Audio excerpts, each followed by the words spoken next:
Louise Bedford here, your host of talkingtrading.com.au. Each week I bring you interviews to inspire you, but also to bring you the latest trading tactics. We've got a little bit of a different slant this week. Jordon Mellor from TradeDelicious.com is going to interview me. So the tables are turned. I'm looking forward to being on Jordon's show, TradeDelicious.com as well. So I'll hand it over to Jordon. Awesome. Thank you very much, Louise. Louise, you are the founder of the tradingdame.com. You host of the podcast Talking Trading. You're the best-selling author of 5 stock market books. The list goes on and on and on. You're an expert in behavioral finance. You've got psychology degrees and business degrees. Where does this all spur? What motivated you to pursue this career in investing?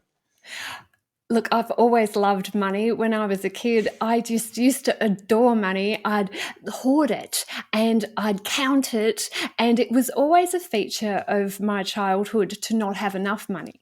So I think that's sometimes where, when we have a need, we aim to keep fulfilling it for our entire life. So for me, that gap where I didn't feel like we had enough money growing up, we certainly didn't have enough food in the household. We never had clothes that were from shops. Mum made all of our clothes, including my bras and knickers. I mean, my goodness.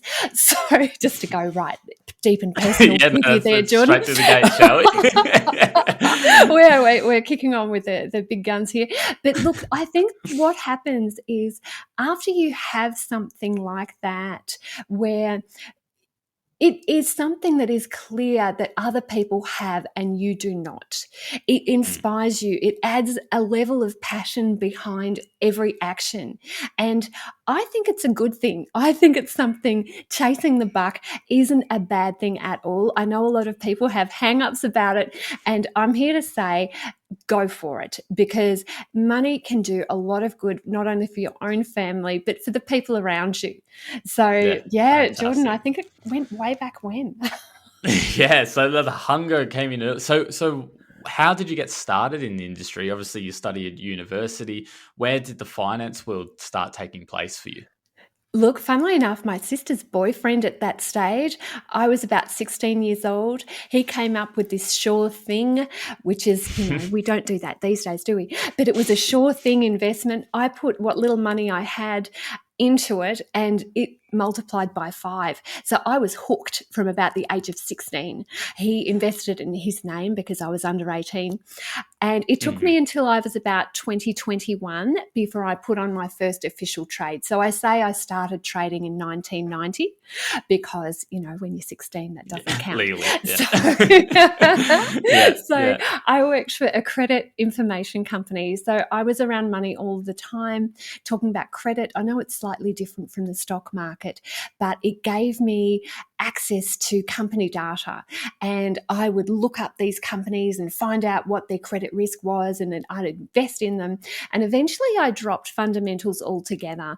I had a statistician working for me, and she developed an interest in the stock market too, and I had a background in stats.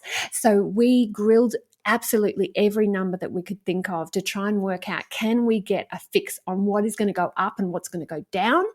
We spent 6 months, really hard labor, crunching numbers because we had access, you see, which was wonderful, and we couldn't get it to work. So after we couldn't get it to work, I turned to technical analysis, looking in price and volume action to help determine who is putting their money where their mouth is, and can I read that and profit from it.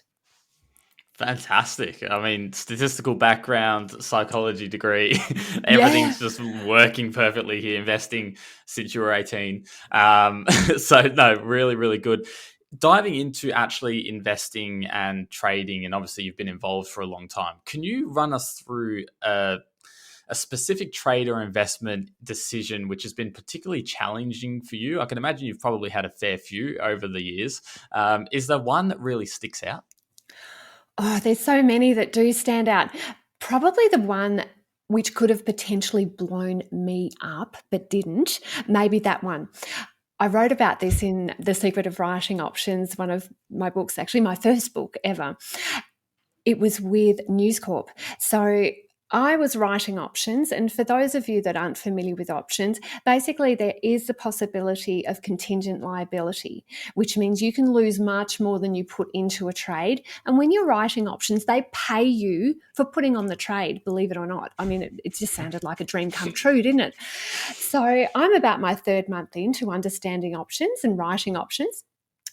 I wrote a bucket load of puts under News Corp, a heap. And I thought, wow, I've just made so much money. Aren't I just the queen of the markets?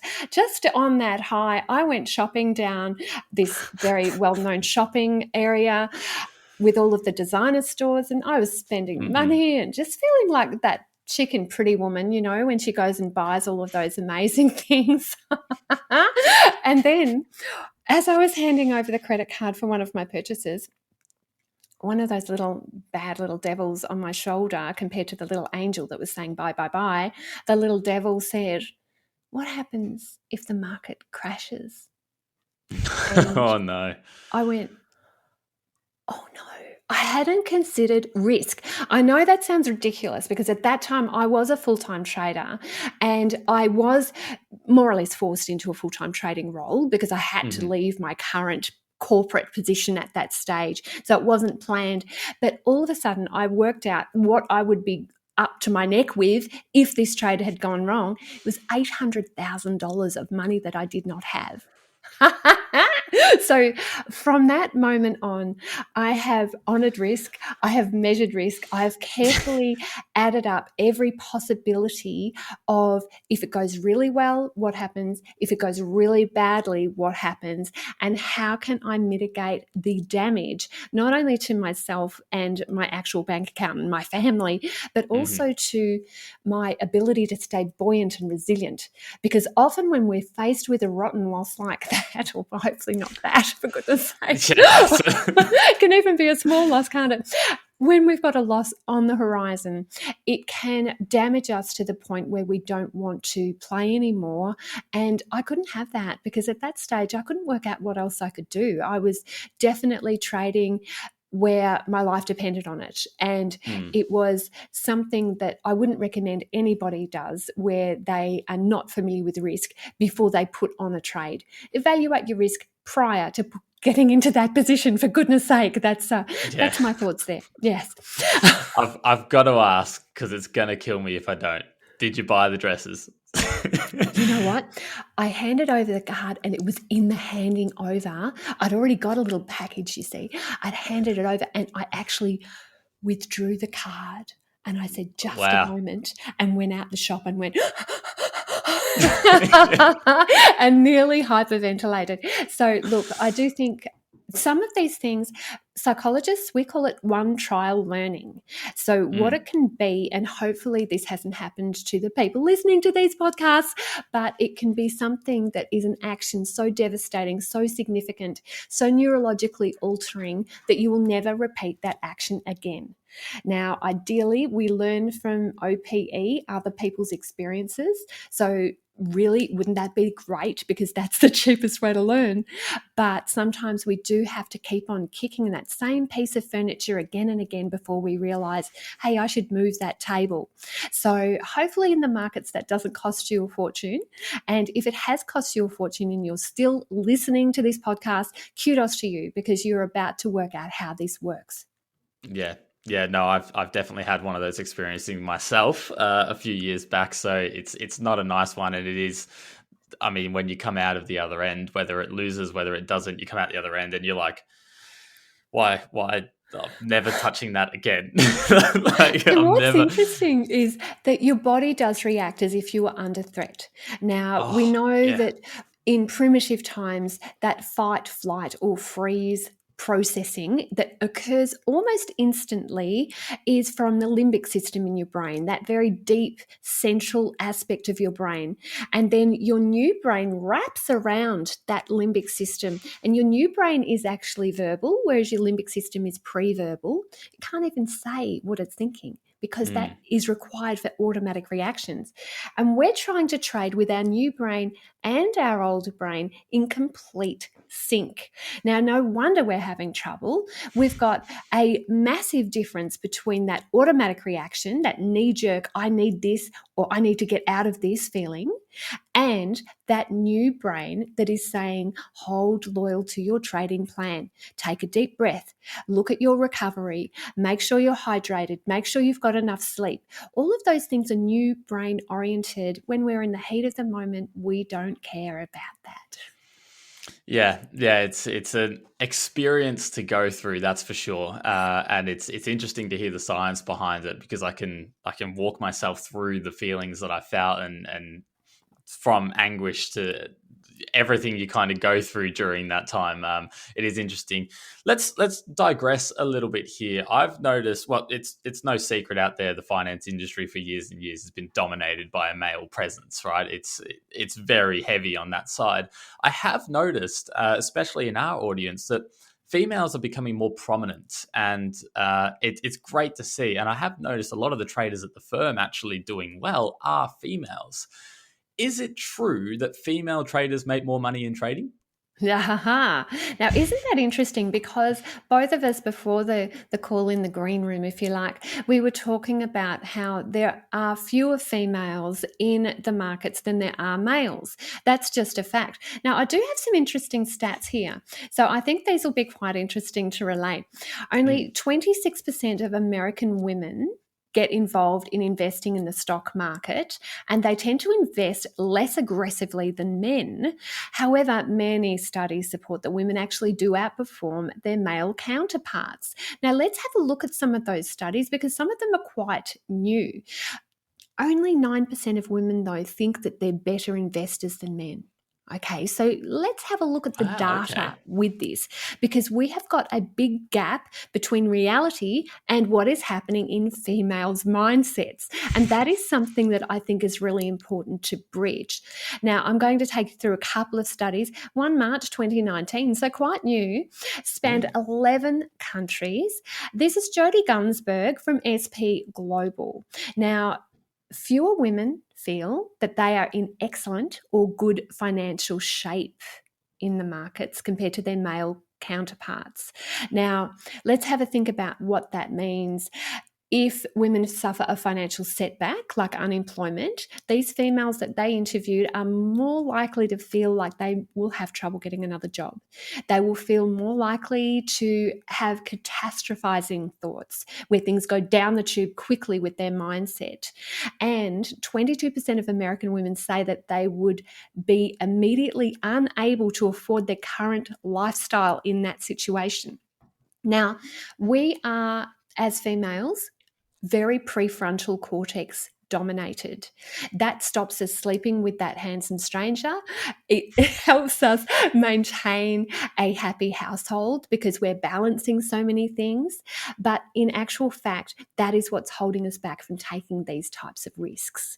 We consider it a risky decision, a risky behavior to have an impact on our family. I'll just have a look at one or two more pieces of data. Fidelity client data, which Fidelity is wonderful with the research they do. They say on average, women performed 40 basis points or 0.4% better than men. Now, it's not much, but it gives them a little edge. In the Barbara and Odine study, of course, women outperformed men, and that was way back when.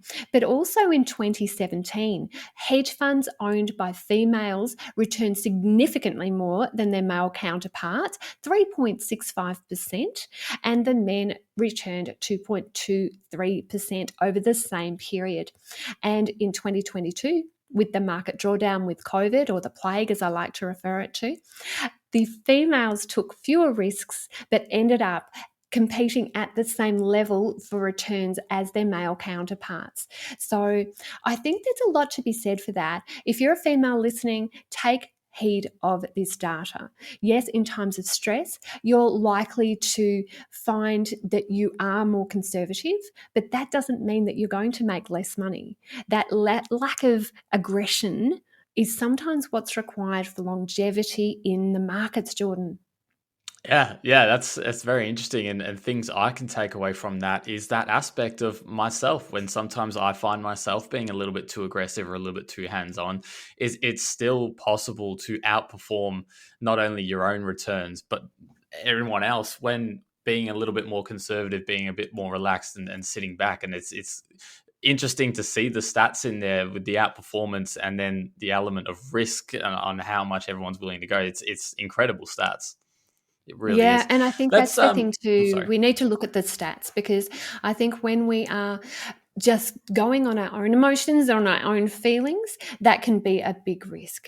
Mm. Yeah. Yeah, moving into that of whether we think we should be aggressive, whether we should be conservative, it can all relate. And we have ideologies which we believe are incorrect when it comes down to investing and trading. And how can these actively damage us as traders? Nah, gosh, yes. There are so many things where we can just be running with scissors in the markets. I'll take you through a few different aspects, because I think let's have a look at some specifics here. When we're looking at any skill, and this is a high performance endeavor, there is no doubt. There are people who have conscious competence. So that's where you're learning. You're trying to make sure that every plate is spinning, and it can be a bit exhausting. It can take its toll emotionally, because you're aiming to make sure you've covered every single thing, which is why we need a trading plan and why we need a checklist, especially when we're starting out in the markets. Then it moves on over time and with practice and with deep work, dedicated thinking, it moves on to unconscious competence. Now, it's interesting here, if you actually ask a skilled trader to break down exactly what they do, that can damage their results. Interesting, isn't it? It's Mm, because they de-chunk that unconscious competence. All of a sudden, instead of just this leads on to that, leads on to this, they are having to define each specific action, and it's the way to ruin a person's golf swing. You say, oh, look, let's take Tiger Woods. He's got a gorgeous golf swing. You get a coach in there to say, why don't you just move your hand a little bit? Why don't you just look over there instead of moving your head like this? And then he's fouled up, right? Because he's mm, got that unconscious competence. And then there's two other areas. There's conscious incompetence, which I love. It's the areas where we know we need to be working on something and we know that we aren't experts. We know we're incompetent. We know we're ignorant in that respect. But the mm. big one is unconscious incompetence. My friend Bill Moore, who's been on my podcast Talking Trading, he and I talk about this at length. It is called negative IQ in his world. It is where you think you know what you're doing, but you have no idea what you're doing. Right. That is where the running with scissors can really take over. Have you seen this, Jordon? It's I've felt it in areas outside of trading. It's definitely and golf's a prime example. Some days you walk up, you're like, "No, I fixed my swing," and you swing, and then you're just like, "I've got no idea what I'm doing here." Right? So it's definitely very prominent in areas. I've not felt it myself. Maybe that's an essence or a sign of unconscious incompetence in there. But what are some of the areas we can look for in trading to try and discover unconscious incompetence? The big one, I see this again and again, is support and resistance lines. For technical traders, they think they know where to draw the line, but oh my gosh, when you actually get hundreds of people giving me support resistance lines on their charts, I sit there and go, what are you doing? What are you seeing? Because that is exactly not where to put them. You know, what are you Mm, thinking? So I do think support resistance lines is a really good place to start working, but also not understanding the importance of trading psychology, because we know the people who can regulate their emotions and who can stay around long enough are the ones who are more likely to be profitable. I don't know about you. When I started trading, I thought, oh gosh, who cares about the mindset? Isn't it all to do with your system? So that is an area of unconscious incompetence. And I wonder also whether, and this is something where I'd be interested to hear your thoughts. I've been interviewing a lot of people lately and Mm. some of the market wizards as well. And I was talking with Linda Rashke and Tom Barso Hmm. recently, and we were talking about how interesting it is how in the beginning people don't realize they need a trading plan. So simple. Okay, it's such a simple way to go, gut feel. But then they get a trading plan and they complicate the heck out of it. All of a sudden, you've got moving averages on top of indicator and derivatives of indicators, and they are so far away from the price action. And then if they can hang around long enough, they know they need to simplify that down because it does Hmm. not give you an edge by having those derivatives of derivatives in terms of the way you're looking at price and volume action. It does not give you an edge. So I think, just in relation to your clever question, a major area of unconscious competence is that negative IQ where people don't realize they have to subtract, take things Right. out. Yeah. It's an interesting topic. I've spoken to many people about this also, and I call it down the line of strategy jumping. It's where beginners will get in and they'll learn a strategy, and they'll be like, "This is fantastic." Go through a drawdown, throw it in the bin. Go elsewhere, learn more, throw it in the bin. And I call it strategy jumping, where they just keep building and building, and then they'll come back and I'll be like, "Okay, where's the plan? Where's the journal?" And if it's not there yet, most time it's not there yet. It's a bit like, okay, we need to develop this. And then when you ask them, okay, how do you enter a position? What's your criteria? And they'll drop a long list. And I'll be like, how do you have the time to check all of these? I mean, this move's going to be gone by the time you've gone through this checklist. So yeah, definitely simplifying. A great mentor once told me, if you can't explain your strategy to a 5-year-old, throw it out. That element of just bringing it down to simple mathematics or simple systematic process, and then which you are the edge in how you execute and how you enter and exit, etc. That's where we will start. I have been interested, and I've been watching a little bit of your content recently in some of these podcasts. You've recently coined a little cognitive bias you're calling the volatility bias. Can you explain a bit what this is and why it's important? Yes, absolutely. Well, thank you, Jordan, for actually being Yeah, I so do my diligent. research. Now, we are aware, of course, from a behavioral finance perspective, that we are subject to a multitude of biases in the markets. We think one thing, but we do another. That's really where it comes down to. I've just been curious asking people about volatility. Now, there are some standard ways to measure volatility, so we can technically see whether a chart is volatile or not, and whether the markets in general are volatile or not. But when I ask traders at any stage, do you think the markets are volatile at the moment? What do you think they're going to say, Jordan? Yes or no? 9 times out of 10, I'm going to say they're going to say yes. They are going to say yes. They are going to say yes. Now, we are actually in an interesting time because having the ability to measure volatility the way we do, it is incredible. We can see there's a concept called average true range. So average true range measures the volatility of a price point above and below. On average, how much does that move over a particular period?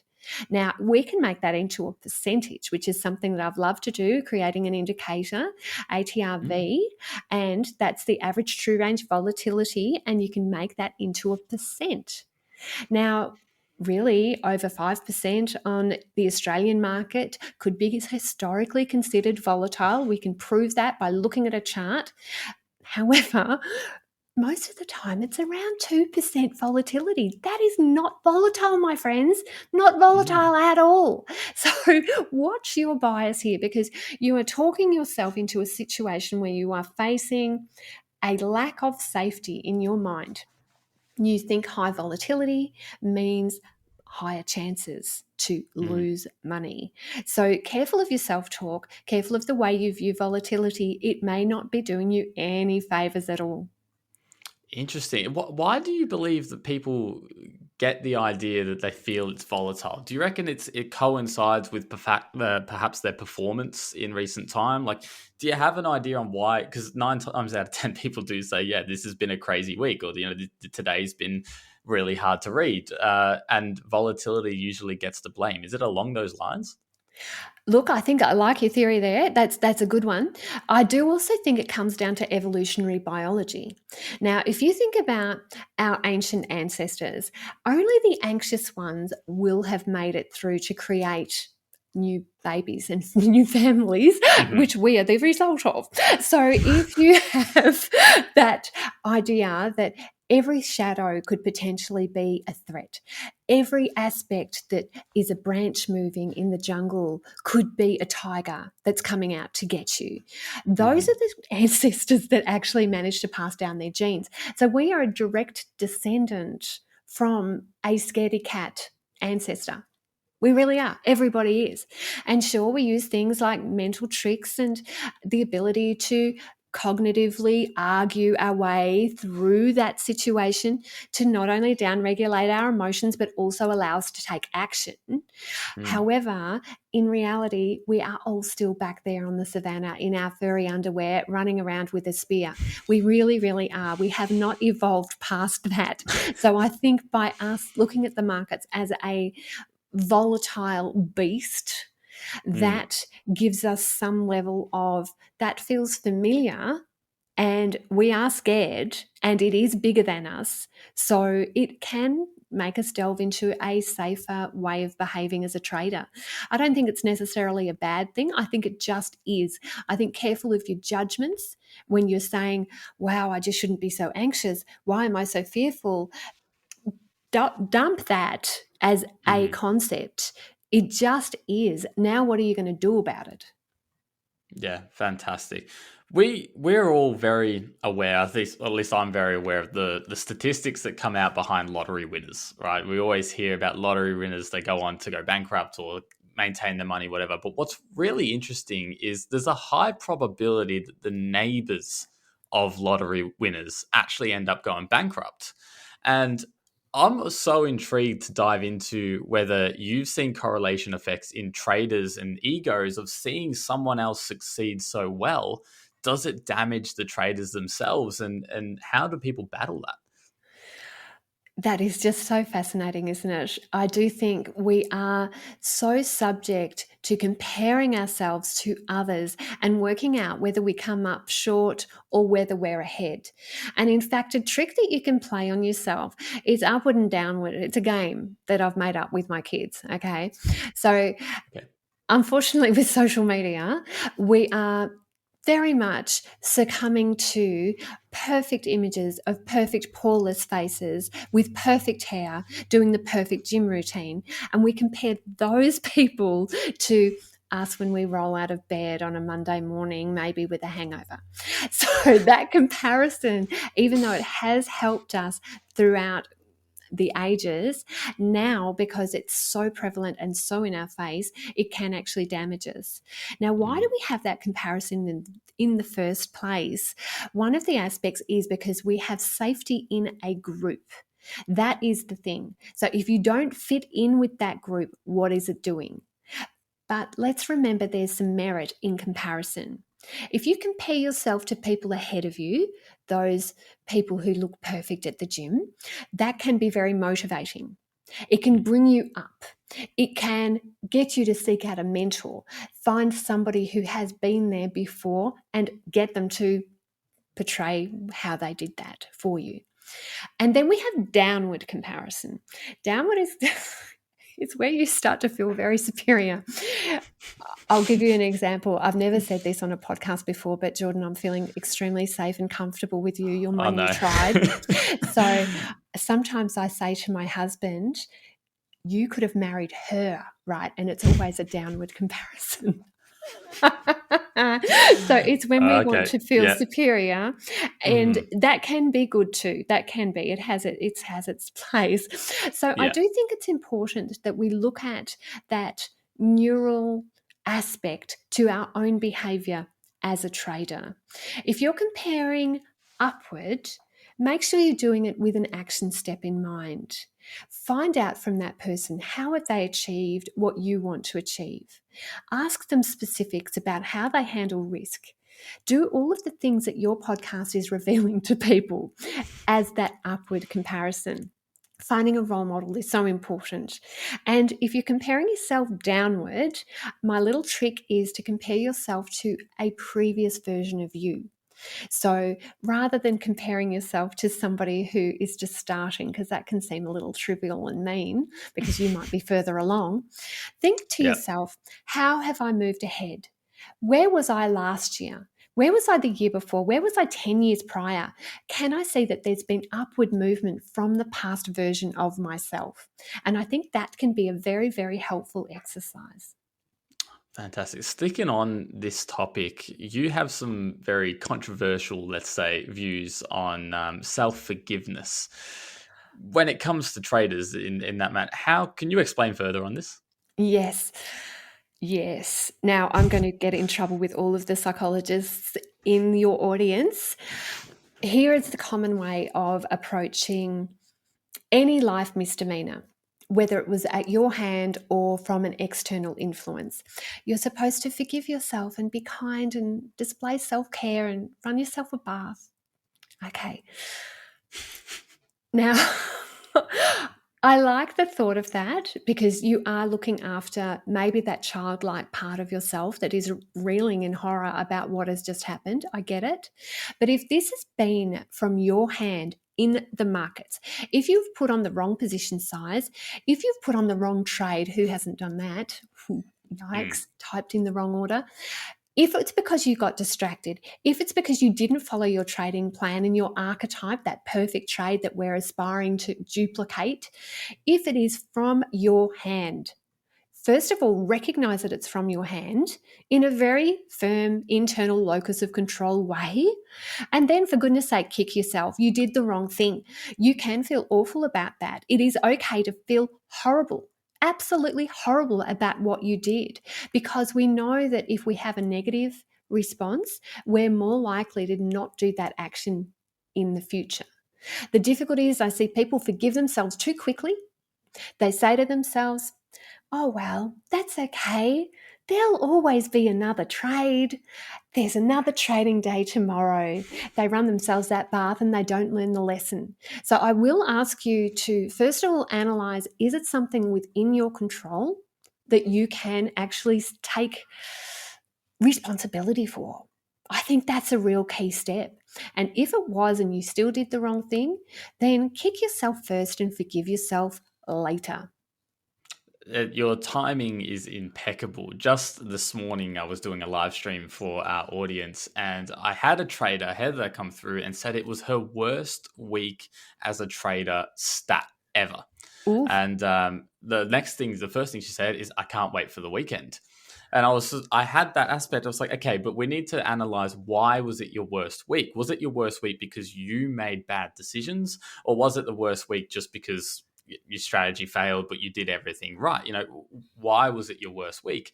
And she lent and said, yeah, she just made silly trades. It was just all over the place. I said, well, it's so good to look to go crack a bottle of whiskey on the weekend and forget about it. I said, this is actually the best time for you to learn about what you've done wrong. Get an understanding on why you made those decisions so you can stop yourself in the future. So your timing in analyzing that is just absolutely perfect. And It was what you're literally saying, early Jordan, today. is evidence-backed, actually. So what they've found is that the school system, the kids do a test and then they get 80%. Then they move on to the next subject. Whereas actually, if we're really dedicated to learn in the school system, you would take that 20% that you got wrong and you would work out where you needed to improve. And schools that are undertaking that strategy have higher marks, increased satisfaction, fewer dropouts, because you're working out what are the areas you need to improve on. Trading is just like that. So I'm loving your advice. I think that was brilliant. Well, thank you. I hope it's not too controversial for everyone else, but that's personal experience, and that's what I've done. That's worked that way. When we are having these horrible weeks, we can go through emotional swings, right? Into hot states, cold states. We can feel angry, we can feel just flat. And how or what are the strategies in which we can undertake to kind of navigate through these emotional swings in which we could endure? That's a beautiful question, because you're right. We are very subject to our own emotions. Now, I want to separate out two aspects behind what you've just said: Mm-hmm. feelings and mood. Now, they are two separate things. Feelings can be fleeting. You could feel 5 things in the next 2 seconds, because they are neurological waves that hit us, whether it be hormonal, because of course the sexual state is part of the hot state. It Mm-hmm. could be a spark that was all of a sudden from your smell has triggered you off into a memory. So we are very feeling oriented, but mood is something that is a longer term situation, and mood is the thing that we've got more of a chance to make permanent. So we can influence our mood. We can look after ourselves with recovery. We can take those macro and micro breaks, and that will influence our mood, but our feelings will still probably be there swinging us around. So I think it's important that we don't let them solidify into a mood. So I've got some advice about hot and cold states. This is something I'm really working on to understand more about. If you can make decisions in the similar type of state that you would be in when you're trading, for example. So let's say on a Sunday, I'm in my pajamas, I'm analyzing the markets, because that's my big day for looking at the markets. I spend 1 or 2 hours just looking to see what went on in the previous week and what my actions will be for the future week. Mm-hmm. I have to make sure that that state more or less replicates how I'm actually going to be as a trader. Because if my state is completely calm and there are no distractions and I've totally isolated every part of my life that could potentially foul me up, then I'm not going to make very good decisions in the markets, because it won't replicate across state. So make sure Interesting. your state replicates when you're actually going to be taking the action. So what you're telling me is you want me to just call you every Sunday morning, just screaming down the phone. That's it. That's what I'm after. Right. That would work really well for me. I'd appreciate that as a community service. We've all heard about PTSD, right? Post traumatic stress disorder. Yes. I've seen you have a couple comments talking about post traumatic stress growth.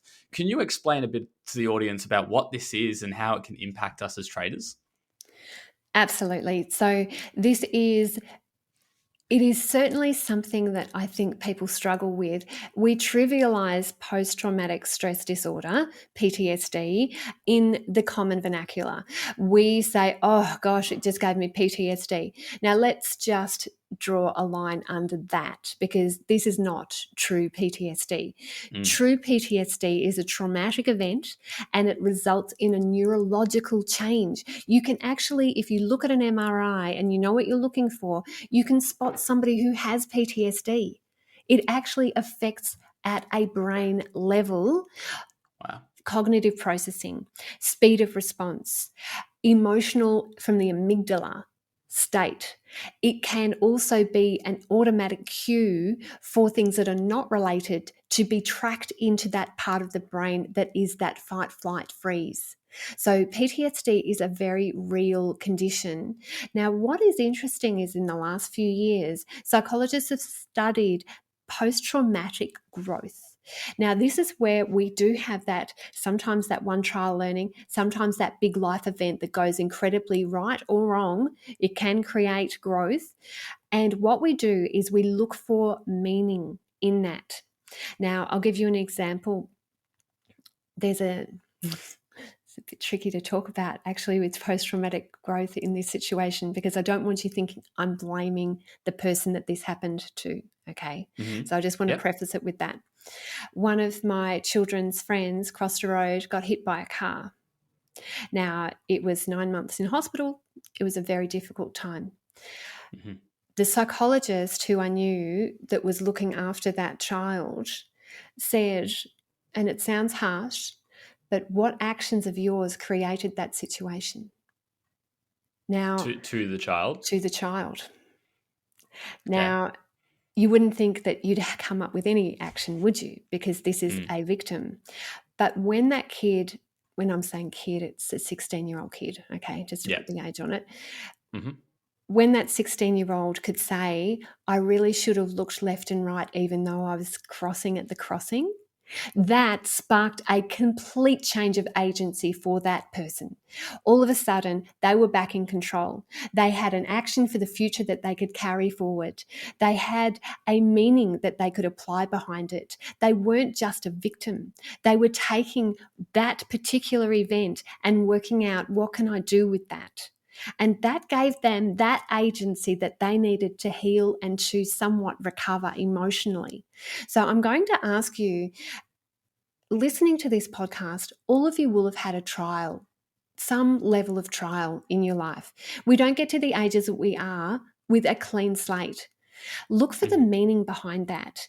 What is something that you can learn from that? What is something that you can take into the future, and the meaning that you can bring on into the future? And this is a big one too for that type of healing. How can you use that adversity to influence others' behavior? Now, that is a huge area. We're talking about a societal call where you can be a mentor in an area that perhaps you'd never considered before. So, looking for that meaning, I think, can really help, even if the event has been incredibly traumatic. And if it hasn't immediately sprung forward, it was something within your control. So you see what I mean? It's controversial as well with this, Jordon, because I've got a PTSD group that I'm helping as traders, and I don't ever want them to think that what I'm saying is that you had complete control over your situation, Mm-hmm. because you Mm-hmm. didn't. It's how you interpret that. That's what I'm talking about. Yeah, it's like afterwards asking the right questions so you can alter your minds to learn and to fix, and then, as you mentioned, to grow. It's powerful stuff. I mean, it's simple stuff when you really sit down and listen to it, but it is really powerful stuff. It's building those stepping stones to get yourself on the right path towards success. And in talking about success, and I asked Mark this in my last episode as well, we talked about success environments. How crucial do you believe a successful environment is, a success environment around yourself? It's everything. Everything is systems. Systems. How do you deal with life events when you don't have control over your environment? I think that this is really the core. Actually, I'm going to look up this quote by Jesse Livermore. Here we go. I've just found Hmm. it. So Perfect. we know Jesse Livermore, famous trader. In 1940, Jesse said, keep stress at bay. Act in all ways to keep the mind clear and your judgment correct. I did all I could achieve. I did all I could do to achieve this in my physical life by going to bed early, eating and drinking lightly, and taking exercise, and demanding silence in the office. Now, I love that. Jesse, I just think that book is amazing, Reminiscences of the Stock Operator. If you haven't read that, it reads like a novel and it is incredible. I've read so many books about Jesse, quite a Mm. tragic figure in the end, the way that his life ended, and his wife sounded like a complete nutcase. So, but other than that, I think Jesse did what he could to control the things within his environment, and as a result, his trading was absolutely exceptional. It's a shame he just didn't apply that to the rest of his life as well. Sometimes it's the way, hey. Sometimes we can do things very well, and in other areas just lack a little bit. But what we've covered a whole heap of different topics today. All right, we've gone all over the place. There's a few key takeaways which I've picked up in here. What are some processes we can do to implement what you've given us today? Ah, yes, I think this is great because we need to be able to convert what we're hearing into practicality. And this is some homework for our listeners, Jordon. I think it's a good thing. I'm going to set some homework like I was a teacher. I want you to have a serious think about, how can I build in a pause before making a decision? That pause is giving your new brain a chance to react. not just your old brain. That pause will give you a chance to breathe and to see things clearly. So, number one, ask yourself and build into your routine, how can I build in a pause? Number two, ask yourself, what can I do to calm myself down so that I can feel my emotions stir, but I respond with a blanket of clarity? So that calming, it may be as simple as taking a drink. For goodness sake, let's do that right now. Take a drink. Let that drink be a cue to take a deep breath so that you can think clearly. Some of these little things we build in can make the biggest difference. I think also ask yourself, what will it take for me to make my key trading decisions when the markets are not open? Now, as I mentioned, Sunday morning is important to me because that's when I look at the market action and I think about what's moving forward for the week for me. If I was making those same decisions while the market was open, I think we'd have a completely different Louise on our hands. And the other aspect, so number 4, the homework, is ask yourself, how can you build in micro and macro breaks to your trading routine? For a while there, I traded multiple years without a break. I remember a friend of mine saying to me, well, when were you last out of the markets? And he was a trader. And I looked at him blankly and I said, what is this thing that you're talking about? What is this out of the no market exposure? aspect? What do you mean? That's it. So I, in actual fact, think that that's probably not the best way to go.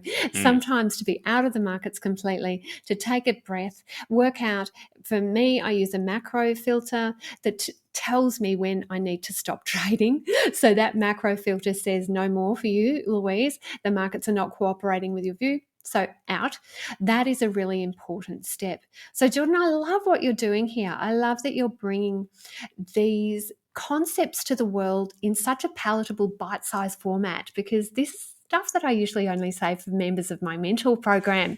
So well done. You're welcome, everyone. I managed to get it. We're done, boys. Yeah. Absolutely. So Jordon, where can people find out more about you? Because I know my listeners will be interested in following you.